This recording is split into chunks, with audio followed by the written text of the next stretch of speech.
Ja sam izrazio interes Republike Srbije da mi gradimo prugu do Preševa, oni 190 km od Tabanovca do Gevgelije, da bismo mogli da imamo brz dolazak do Soluna,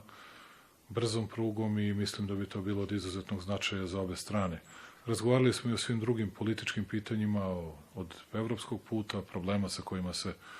suočavamo, do toga što je zajednička muka i zajednički interesi naših naroda i naših zemalja. Molim predsjednicu da se u Srbiji osjeća kao kod svoje kuće, uvek je dobrodošla. Mi ćemo pre kraja godine zamoliti predsjednicu da dođe u zvaničnu posetu u Beogradu. Ono što posebno me radува je što i na jedната i na другата strana видов Srbi od ona strana, ako uopšte ima strana, видов Македонци и други граѓани од оваа страна, тоа покажува дека навистина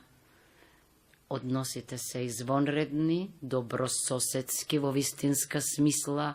на зборот